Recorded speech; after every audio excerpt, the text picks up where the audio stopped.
Welcome back, students.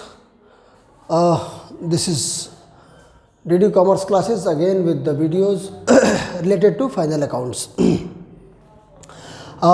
have started the last chapter of class 11 accountancy, that is financial statement with adjustment.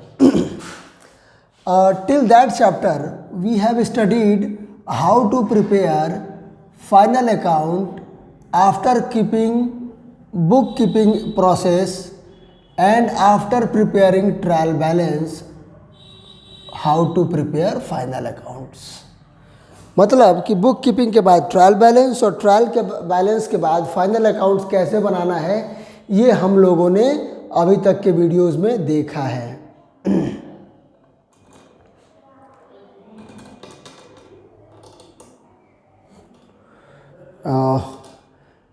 Really sorry for this interruption.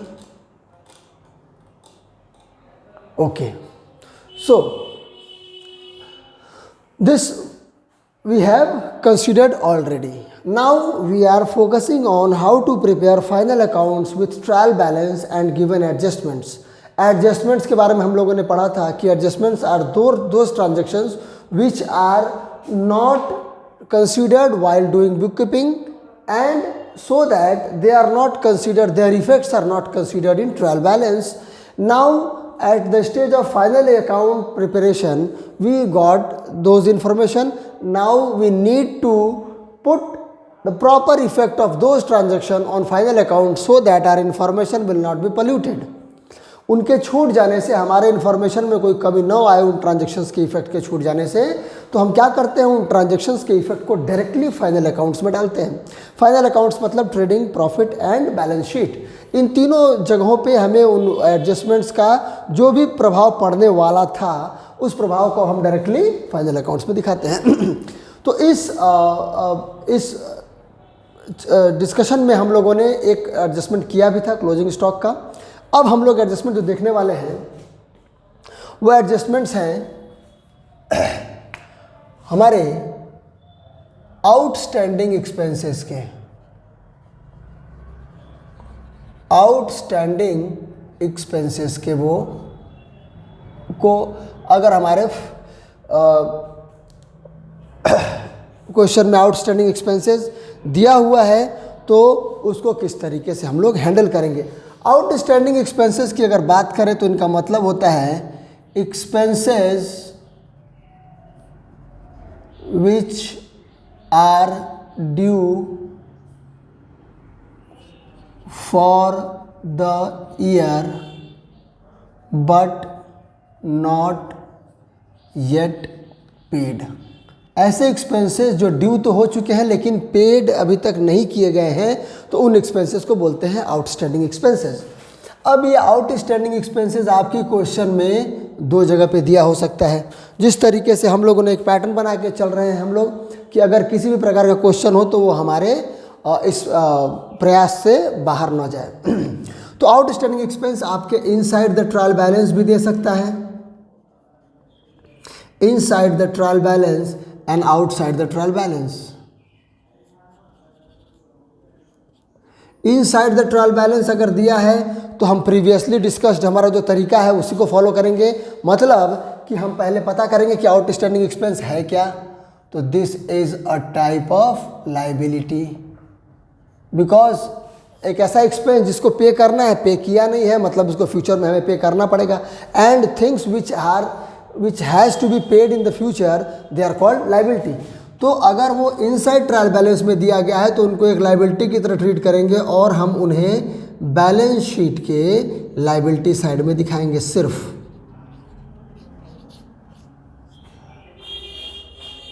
Please let me know if I am making my self clear. आपको अगर doubts आ रहे हैं तो please keep sharing your doubts. तो inside the trial balance अगर दिया है तो हम उन्हें सिर्फ और सिर्फ अपनी बैलेंस शीट की लाइबिलिटी साइड में दिखाएंगे. लेकिन अगर वो आउटसाइड द ट्रायल बैलेंस है, it means outstanding expense is given as adjustment, then what will do. अगर वो आउटसाइड द ट्रायल बैलेंस दिया हुआ है तो कम से कम दो जगह पे उनकी पोस्टिंग होनी है. तो पहली पोस्टिंग होगी ट्रेडिंग और P&L अकाउंट में। अगर जो एक्सपेंस आउटस्टैंडिंग है, अगर वो एक डायरेक्ट एक्सपेंस है, तो हम उसे ट्रेडिंग अकाउंट के डेबिट साइड में लिखेंगे। तो यहाँ पे लिखते हैं if outstanding expense is a direct expense, तो ट्रेडिंग अकाउंट के डेबिट साइड में add with the related expense. जिस भी एक्सपेंस का जो दिया हुआ है, मान लीजिए एक एग्जांपल लेते हैं कि वेजेस आउटस्टैंडिंग है। तो मान लीजिए वेजेस हमारे बैलेंस शीट ट्रायल बैलेंस के अंदर दिया हुआ है 1000 रुपया, और एडजस्टमेंट पे दिया हुआ है कि 200 रुपया वेजेस आउटस्टैंडिंग है। तो हमारे साल के कुल, मतलब साल में मैंने 1000 रुपया का वेजेस दिया है, और साल के दौरान 200 रुपये का और वेजेस था जो देना था, लेकिन मैंने दिया नहीं अभी तक। तो कुल मैंने साल के दौरान मेरे वेजेस कितने ड्यू हुए हैं, तो जितने भी ड्यू होंगे वो आने चाहिए। तो 1000 which is given in the trial balance and 200 which is given in the adjustment, both will be added and the total wages will be 1200। और अगर वो expense, if outstanding expense is indirect, तो ये प्रॉफिट एंड लॉस अकाउंट के debit side में add हो जाएगा। किसके साथ? तो रिलेटेड एक्सपेंस। इसके एग्जांपल के रूप में आप देख सकते हैं salary. If there is given salary inside trial balance, मान लीजिए सैलरी दिया हुआ है कि 10,000 रुपये सैलरी दिया हुआ है और ट्रायल बैलेंस के अंदर, और एडजस्टमेंट में दिया हुआ है कि 2,000 रुपये की सैलरी बकाया है। तो मतलब कुल सैलरी मुझे कितनी देनी है? 12,000 रुपये में, लेकिन मैंने दिया है उसमें से सिर्फ 10,000 रुपये। तो हम अपने प्रॉफिट एंड लॉस अकाउंट में लिखेंगे कि salary given 10,000 plus salary outstanding 2,000, total salary for the year is 12,000 rupees. So I think I made this clear enough. तो और दूसरी जगह जो उसकी एंट्री होगी वो होगी बैलेंस शीट के लाइबिलिटी साइड में। इसके दो प्रभाव पड़ने वाले हैं, दोनों प्रभाव ऐसे पड़ गए। अब एक्सपेंसेस से रिलेटेड एक और है, that is prepaid expense.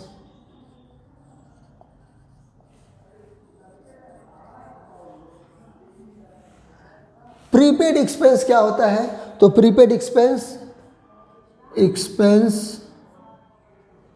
Which is paid but not yet due. अभी ड्यू ही नहीं हुआ है, और जो एक्सपेंस इस साल में ड्यू ही नहीं हुआ है, it means the expense is not for the year. It means the paid expense is not for this year. Okay, तो व्हाट विल वी डू? ये भी दो जगह पे दिया रह सकता है, inside the trial balance and outside the TB. अगर इनसाइड दिया है तो it will be treated as an asset. Prepaid expense is an asset, तो एसेट साइड में दिखाया जाएगा। और आउटसाइड दिया हुआ है तो प्रॉफिट एंड लॉस अकाउंट या ट्रेडिंग अकाउंट में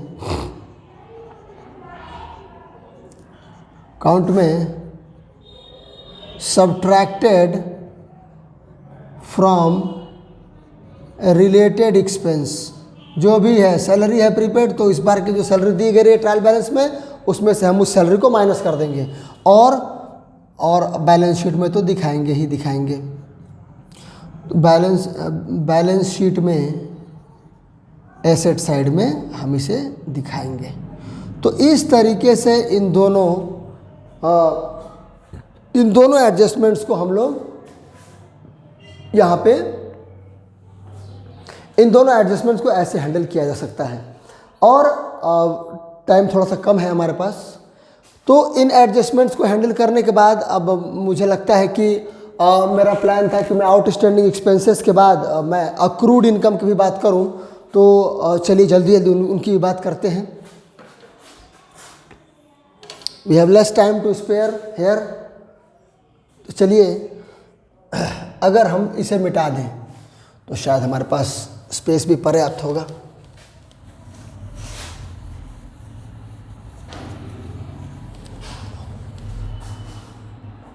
अक्रूड इनकम, अक्रूड इनकम इसका मतलब होता है इनकम अर्न्ड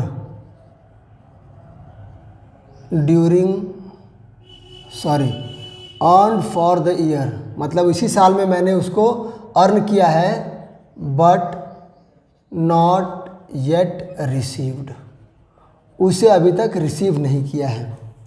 तो ऐसा इनकम क्या होता है, ये हमारे लिए एक प्रकार का एसेट होता है। और अगर ये इनसाइड द ट्रायल बैलेंस दिया हुआ है तो एसेट की तरह ट्रीट होगा, और आउटसाइड द ट्रायल बैलेंस अगर दिया हुआ है तो ये कैसे ट्रीट होगा हम देखेंगे। इसे हम लोग बैलेंस शीट के एसेट साइड में लिखेंगे।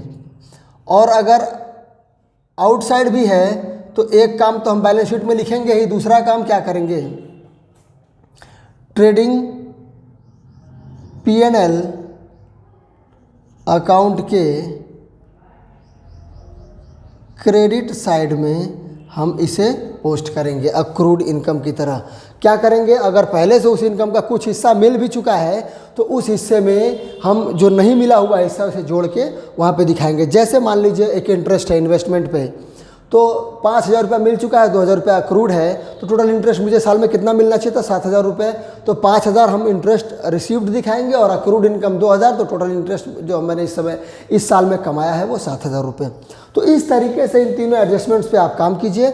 अगली वीडियो में मैं जो बाकी एडजस्टमेंट है उनमें से कुछ एडजस्टमेंट से काम करने का प्रयास करूँगा। तब तक के लिए सवाल लगाते रहिए, इन सारे एडजस्टमेंट से जुड़े हुए डाउट्स अगर आपके आते हैं बिल्कुल आएंगे। टॉपिक नया है, चीज़ें नहीं है तो डाउट्स आने ही हैं। डाउट्स जो भी आ रहे हैं उनको पूछते रहिए और let me know if I am skipping anything. So thank you for the time being, will meet very soon. Thank you, all the best.